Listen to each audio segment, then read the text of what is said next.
So for the first time in over 2 years, same two people that took this damn hood off are putting it back on. Woo! Look at that! Uh-huh. Yes, sir.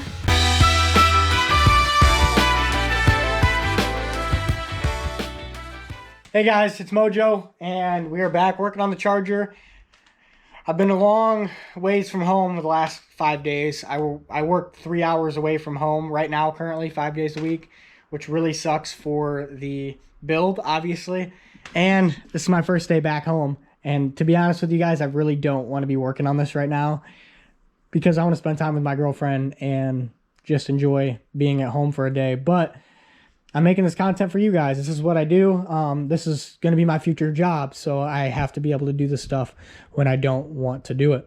So that being said, what we need to do today is lift the car up a little bit, and we're going to get under it and mock up the mid pipes, which are basically the pipes that come off with long tube headers and then go towards the middle of the car. So those are the pipes that I'm going to be putting my dual AFR O2 sensors on. So I have to have both of them mocked up in order to actually see where this thing is going to sit and where I need to put the O2 sensors. So I need to run the cables down below underneath the car, around the trans, whatever that may be, and get it up in the air and go from there. I guess I'll keep you guys updated. Thank you so much for clicking on the video, and I hope you enjoy. All right, guys, so we have the cowl set in place, or at least the cowl strut mount.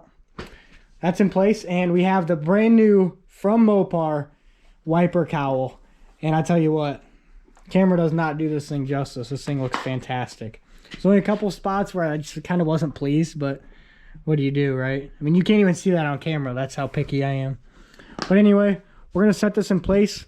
I have a bunch of brand new clips we're going to use to install this so it'll look nice and minty. Let's go ahead and throw it in.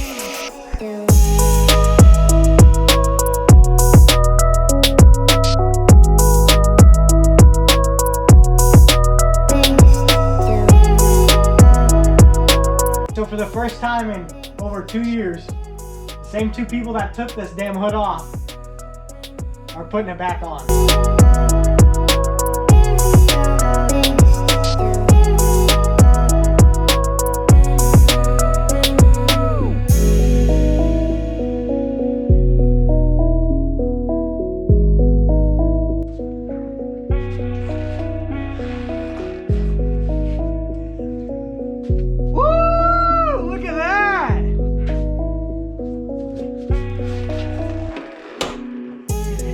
Close to clearing, it's insane.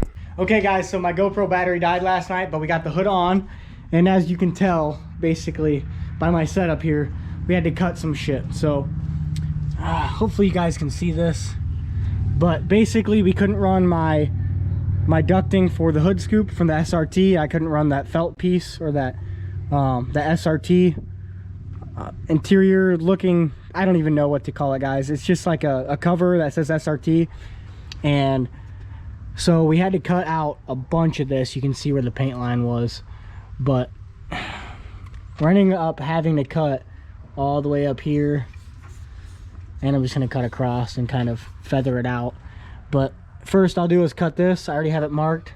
Cut up here, and then I'll stop right here, cut it across, and we'll see how it fits, because that should be as far as it goes. Or I might go to like right here, see it, because after that it should clear, and then we'll obviously have to get rid of this foam, paint it, things like that. But not a fan of this underhood look. Unfortunately, we don't really have a choice. Throttle body was hitting the valence, or the hood scoop valence, and so that had to go. Wouldn't even come close to clearing. And then I was actually hitting inner structure with the intake charge piping. So I'm gonna go ahead and cut this. I got a rotary tool, works really well with this really thin aluminum. And yeah, let's get her done.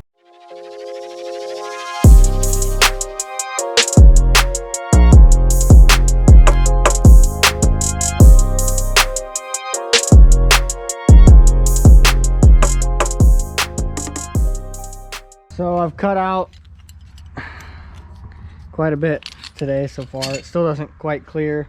While my battery is charging, I'm going to drill out a spot weld. So I'm just going to center punch it, drill it out, and then cut it out. Okay, so I have that spot weld drilled out, which is right here, and my rotary tool died. I don't have my second battery with me, so what I'm gonna do now, engine bay is pretty much buttoned up, guys. I'm gonna head inside the car. I need to look up some information how to wire up my analog signals from my dual wideband setup to my CAN bus or my tuner. So I'm gonna go ahead and do a little bit of research, figure out how I'm supposed to do that. I do have to solder one wire for the solenoid on the water methanol injection system, and then I'll be able to button all that wiring up. So I guess I'm gonna go ahead and do that. So I need to go to my house, grab my second battery, throw that on a charger as well to make sure I got 2 batteries in rotation. Just keep it moving. All right, so I decided to move the hood scoop attachment on the inside. So I pulled that out and I was able to feel where it was hitting at instead of just eyeballing it and guessing. So basically I cut a little bit more than I had to, but it's not a big deal. I just make it symmetrical on both sides, make it not look like crap. So now, shuts great, and we're done with the hood. All right guys, so the Charger is gonna get its first wash in over 2 years. So here she is, Martha in the flesh. I accidentally just destroyed fog light wiring harness, so that's great. Forgot to zip tie it up, but here she is. This thing is so close to hitting the road, guys. I'm so excited. I'm going to tape up the hood back here so that it doesn't get any water through. But this thing's gonna be clean for the first time in 2 years. Let's get it. Ba ba ba ba, ba ba ba ba, ba ba ba ba. Yes, sir. Guys, this engine bay is almost completely buttoned up. I'm so excited for this. I literally have to buy one fitting for the catch can, and then we have to coil up some wire for the O2 sensors. I need a dipstick, obviously, but man, this thing is looking bad. She bad. Damn, boy. That's a thick ass boy. I think I just got your butt crack on TV. No, it does not. All right, guys, we're gonna push this bad boy back in. Oh yeah. This is one thing that I ordered for the car, guys. I sincerely apologize for the mess. I hate working a mess, but right now we're getting really close to crunch time, and it seems like I'm spending every minute doing everything but cleaning. But this is, I don't really like this. So let me say that this, before I even show it to you, that it's going to be temporary. The one that I bought is on back order, so I had to buy something in the meantime.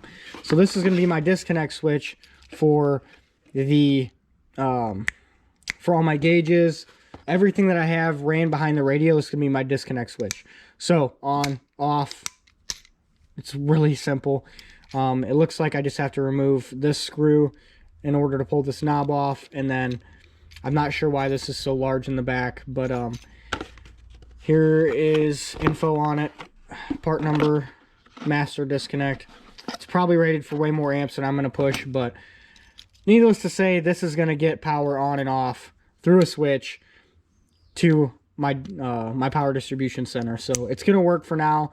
I don't know if I'm just going to let it dangle, or if I'm going to make a bracket, or if I'm going to actually drill into any of my interior to install this, because like I said, it's going to be temporary. Or if I like it, I might get this knob powder coated or something. I don't know. But that being said, that's what that is. I also have my HP Tuners ProLink cable, so this plugs into the HP Tuners OBD2 connector, and I actually can wire in analog inputs into the CAN bus system. So what I'm going to do is wire in output from the wideband sensors and just solder a couple connections here. So they're analog 0 to 5 or 1 to 5 volts, and it just plugs in, so it makes it super easy. Shout out to HP Tuners. I already looked up the schematic on this, so it's pretty simple. Just going to solder a couple wires and then make it look nice. That's going to be harder than soldering it. So shout out to my girlfriend. Showed up with parts, And before I opened them, I figured I'd show you guys what I got. Alright, so this package is from HHP. Shout out to HHP. Shout out to MMX, HHP, Holly, everybody, bro. Brute force, brute speed. But this is a drive shaft loop. So holy shit, this thing is way bigger than I thought it was. Oh my god, that's what she said. Holy shit. Dude. This is an iPhone. Holy shit. Okay, alright, this thing is badass. So the reason I got this one is because it's a bolt-in for a LX platform car, and it works for 4-inch aluminum drive shafts. So that's what I have, obviously. We're gonna put down some power, baby. Now here is a bolt-in diff brace for the Hellcat rear end. I got red, of course. Comes with a little instruction. Ooh, that's dope. Let's open up this hardware, I'm assuming. There's two. We got some Loctite and the rest of the hardware. So that's pretty sick. And we got this. So this came in at $12. This was $12. This was only $12. It was not $300. Ugh. Anyway, this thing is beast. Okay, so that makes sense how that works now. I didn't really understand how it worked. Oh my gosh. This is absolutely beautiful. Wow. Holy crap. That is worth every penny. That is gorgeous. Okay. I'm gonna put this back in the bubble wrapping and we'll get to the next package. So this next package is from somebody in Florida. I honestly don't know what this is. This should be fluids, but I think I was waiting on fluids. Oh yeah. Oh, this is Amazon. Okay, this is my break-in oil. So break-in oil recommended from MMX. 15W40 heavy duty diesel engine oil. So this is not full synthetic. I'm assuming it has a lot more additives, possibly, and probably a lot more zinc. Zinc helps with bearing wear and bearing break-in. But triple protection heavy duty diesel engine oil. Significantly improved resistance to breakdown, enhanced shear stability performance, proven aeration control to ensure optimal oil performance. Anyway, this is what MMX recommends to run for break-in oil. So here we are listening to MMX because this build is basically built by HHP and MMX. So if one of those guys say this is what I need to do, that's what I'm doing. So I already ordered this, as well as today I should be getting more packages from UPS with all my other fluids. Pro Charger oil, diff oil, the whole nine. So a little update, I have these cut to length. The one on the right goes to the power distribution center, or power distribution block. The left one goes to the battery. So I haven't cut the length. My switch goes right here. And yeah, I'm gonna cut them. Install the lugs, terminate the connections, and test fit. And then we're gonna pull it back off to do all this stuff. I don't think I'm gonna get to soldering today. I might have to do that tomorrow. I have to work in a few hours. My shift changed from first shift to second shift. So I got to go in at 3 instead of 7 a.m. Dang it. All right, so I have these terminals all done. Here's what they look like. Not the greatest. My crimper isn't the greatest. It's just a hand crimper. So it kind of veers off to a side. But I assure you, I double crimp them. So I crimp at the very top and then crimp at the lower section of it too. So it's nice and taut. Anyway, I'm going to go ahead, run this up through the top here, get it where it needs to be, zip tie it, and then from there we're going to install it and then be done for the day. All right guys, thank you so much for watching the video. I really appreciate you guys watching all the way through. We are this close to starting the car, and my dad will be here in just a couple days, so hopefully everything goes right. See you guys then. Peace.